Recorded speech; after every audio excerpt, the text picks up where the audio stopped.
शेर और चूहे की कहानी। एक दिन एक जंगल का राजा शेर खा पीकर आराम से एक पेड़ की छांव में सो रहा था।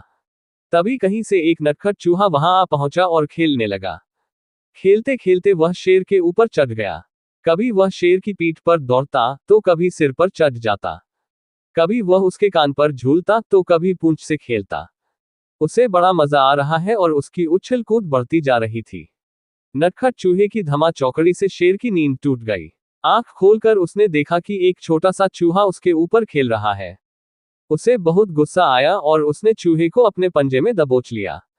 शेर के पंजे में आते ही चूहे डर गया और थर थर कांपने लगा। शेर बोला, बदमाश चूहे, तेरी इतनी हिम्मत कि तू जंगल के राजा शेर की नींद में खलल डाले। अब तेरी खैर नहीं, मरने के लिए तैयार हो जा। अब मैं तुझे मार कर खा जाऊंगा। मौत सामने देख चूहा गिड़गिड़ाने लगा, वनराज, मुझे क्षमा कर दे। मुझसे बहुत बड़ी भूल हो गई। मुझ जैसे छोटे से प्राणी को खाकर आपको क्या मिलेगा? आपका पेट तो भर नहीं पाएगा। कृपा कर मुझे छोड़ दीजिए।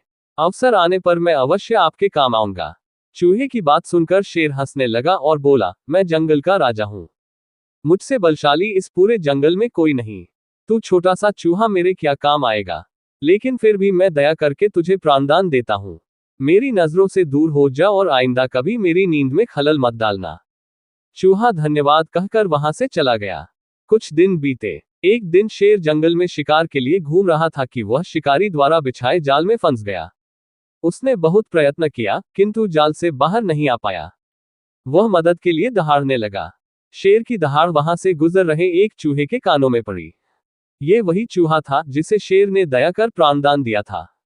चूहे दहाड़ की दिशा में गया तो शेर को जाल में फंसा हुआ पाया। उसने फौरन अपने नुकीले दांतों से जाल काट दिया। शेर आजाद हो गया। उसने चूहे को धन्यवाद दिया तो चूहा बोला, वनराज, आप शायद मुझे भूल गए हैं। मैं वही चूहा हूं जिसे अपने प्राणदान दिया था। मैंने आपको कहा था कि किसी दिन मैं अवश्य आपके काम आऊंगा। देखिए, आज मैं आपके काम आ ही गया। शेर को वह दिन याद आ गया और उस दिन की अपनी सोच पर बहुत पछतावा हुआ कि जिस चूहे को उसने तुच्छ समझा था, उसी की सहायता से वह शिकारी से बच पाया है।